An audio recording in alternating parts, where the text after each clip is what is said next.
The shock came quietly, not through a press release or breaking headline, but through a podcast. One that started with laughter, light banter, and updates about off-season life. Then, just a few words from Sophie Cunningham flipped the mood completely and sent a ripple through the entire WNBA. "The next team I play for, I want a bigger contract so I can finally buy a house and get cozy. The next team I play for." Those words hit like a thunderclap across Indiana Fever Nation. Caitlin Clark fans froze mid-scroll. Teammates and analysts raised their eyebrows. Because it didn't sound like a joke, or a slip of the tongue.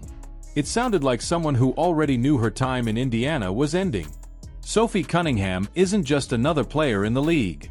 She's one of its most respected voices, a fighter, a locker room stabilizer, and a role player whose impact goes far beyond the box score. Her hustle, leadership, and chemistry with Caitlin Clark had helped the Fever find their rhythm after a chaotic start to the season. Just when it seemed Indiana had found its balance, Sophie dropped a line that shattered the illusion of stability. Fans who once saw her as the emotional heartbeat of the Fever now faced the possibility that she might be gone, and the way she said it made it feel inevitable. This wasn't speculation pulled from vague social media clues. It came directly from Sophie herself, and the tone in her voice said everything. Calm, confident, and detached. Not the way someone sounds when they're planning to return to a team they love. When she mentioned the next team, there was no follow-up, no reassurance about Indiana's future, no hopeful if or maybe. Just finality. Within hours, speculation exploded. Could she be headed to New York, Minnesota, or maybe one of the WNBA's upcoming expansion teams? But behind the excitement of guessing her next move was a deeper, more troubling question. Why would the Indiana Fever ever let her go? To understand how shocking this moment is, you have to look back at how Sophie even became a part of Indiana's rebuild. The Fever had traded away their 8th overall pick, a premium asset in a league built on cheap rookie deals, to get her. It was a bold statement at the time, a signal that they wanted veterans who could contribute right now.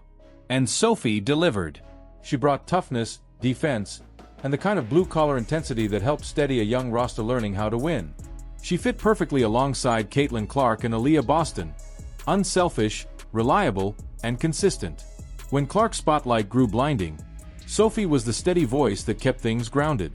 When the Fever were reeling from early season losses, she was the one pushing teammates to stay locked in. She played through injuries, took on the toughest defensive assignments, and never complained about touches or minutes. She became a fan favorite because she embodied what Indiana claimed to be building: grit, unity, and growth. So if she really is leaving, what does that say about the Fever organization?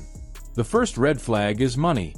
League insiders say Indiana's salary cap has become tight, weighed down by previous max contracts like Natasha Howard's, and looming extension talks for Lexi Hull. Both are solid players, but neither has been as efficient or impactful as Sophie this past season. She shot 43% from 3, anchored the perimeter defense, and played her role to perfection. And yet, she's the one left on the outside looking in. Some analysts argue that it's pure mismanagement, a front office boxed in by its own bad financial decisions. Others believe politics may be involved, that the team's leadership prefers to keep players who align with their coaching style rather than those who might challenge it.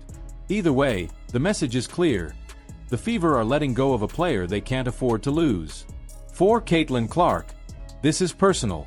Sophie was one of her biggest allies in a season that saw immense pressure and scrutiny. She was the veteran who took hits, gave up the spotlight, and protected Clark both on and off the floor. Losing her doesn't just weaken the roster, it undermines the chemistry that made this young team start to believe again. Fans have every right to be frustrated. The trade that brought Sophie to Indiana already looked like a gamble. But letting her leave for nothing turns that gamble into a disaster. A top 8 pick sacrificed for a one-year rental? That's the kind of front office move that lingers. The kind that makes players question management's vision and fans lose faith. And it's not just about one player. Sophie's uncertain future exposes a deeper issue inside the Indiana Fever, one that's been simmering beneath the surface all season. The team's development system appears broken. Young players like KK Timpson, who were supposed to grow into reliable contributors, have stalled. Roles shift constantly. Rotations change without rhythm. The coaching feels reactive rather than strategic. It's a pattern that eats away at morale. For someone like Sophie Cunningham, A professional who thrives on structure and purpose, that instability becomes exhausting. So when she said she wanted to buy a house and get cozy, it wasn't just about money. It was about wanting peace, wanting stability, wanting to finally feel at home somewhere she's valued. What makes her story sting even more is how it reflects a larger trend across the WNBA. Teams talk about building culture, loyalty, and long-term vision. But too often, players like Sophie, the glue that holds everything together, are treated as expendable once money comes into play. These are the players who defend the best scorers, who bring energy on back-to-backs, who keep locker rooms unified when egos clash. They don't make headlines, but they make teams work. And when organizations forget that, everything starts to fall apart. Cunningham's possible exit has also reignited conversations about player value in the modern WNBA. The league is growing fast, with expanding fan bases, rising contracts, and a spotlight brighter than ever thanks to players like Caitlin Clark. But that spotlight can cast long shadows. Beneath the glitz of viral moments and superstar rivalries lies the backbone of the league. The grinders, the mentors, the players who don't demand attention but command respect. Losing one of them isn't just a personnel change.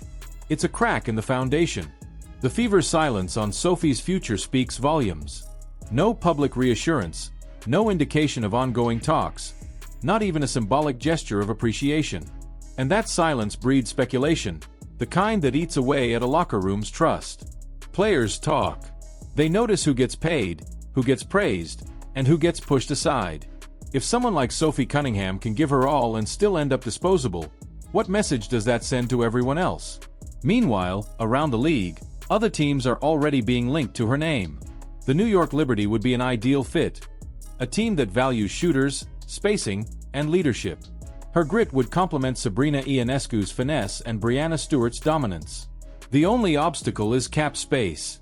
Then there's Minnesota, a team known for its culture, stability, and appreciation for veteran voices. The Lynx could offer her both a raise and a genuine leadership role. And with WNBA expansion on the horizon, there's the tantalizing possibility that Sophie could become the face of a new franchise, the kind of cornerstone every expansion team dreams of. Wherever she goes, one thing is certain: she'll make that team better. Her work ethic, her defense, her personality, they translate anywhere. And Indiana will be left to watch from afar, wondering how they ever let her slip away. If Sophie Cunningham walks away this offseason, the consequences for the Fever could be enormous. Losing her won't just hurt them on the scoreboard, it will destabilize everything they've been trying to build. She was the balance between star power and composure, the veteran presence that kept Caitlin Clark and Aaliyah Boston focused when the pressure mounted.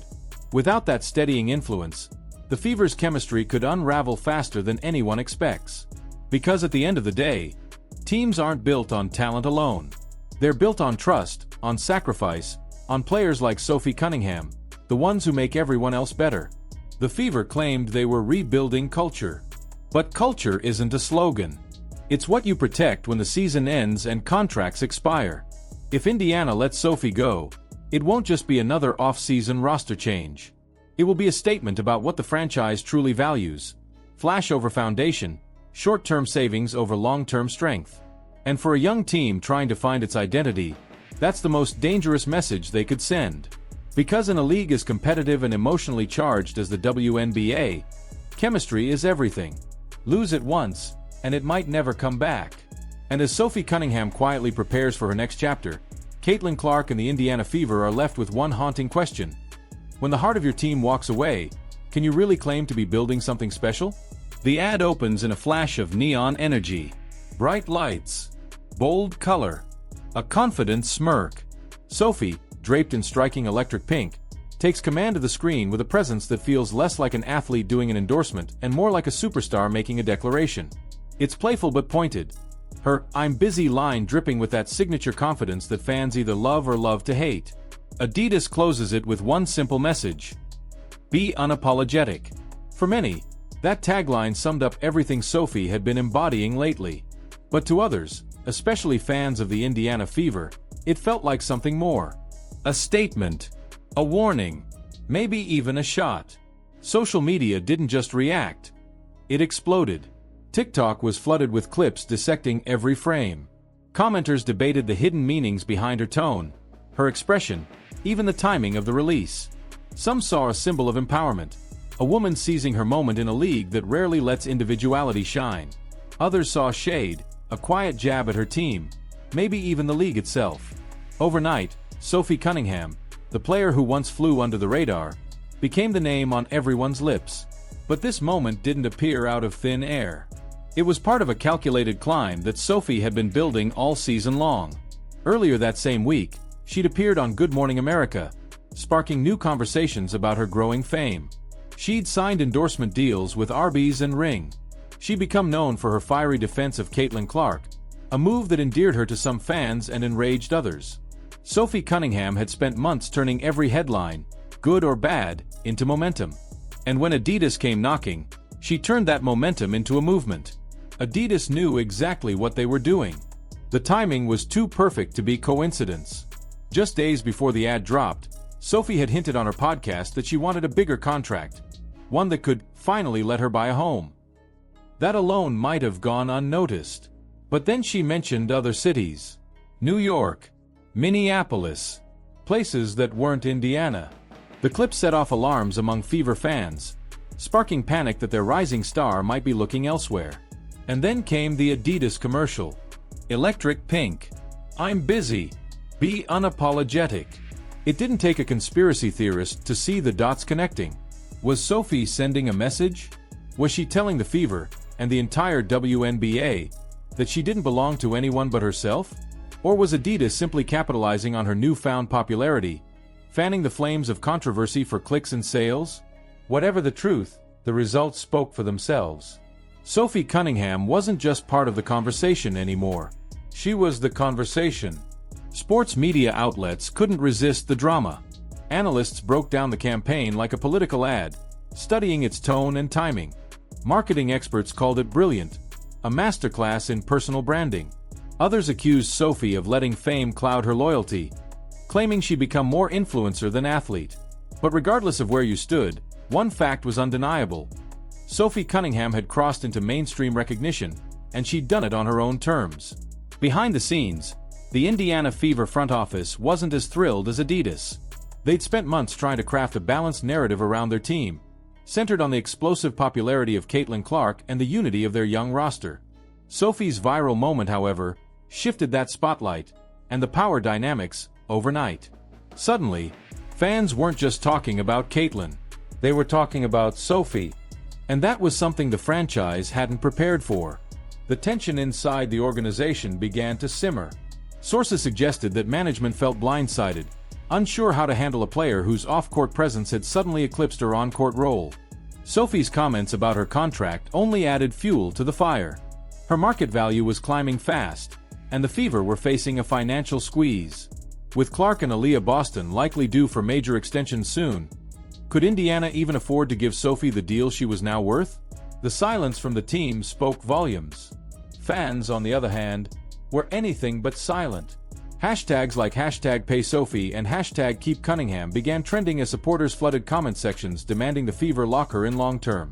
To them, Sophie wasn't just a player, she was a symbol. A fighter who'd earned her fame through grit, charisma, and authenticity. Every time the team hesitated, her leverage grew stronger.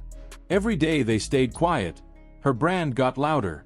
But Sophie wasn't waiting around for permission. She'd figured out something that few players in the WNBA ever truly grasp.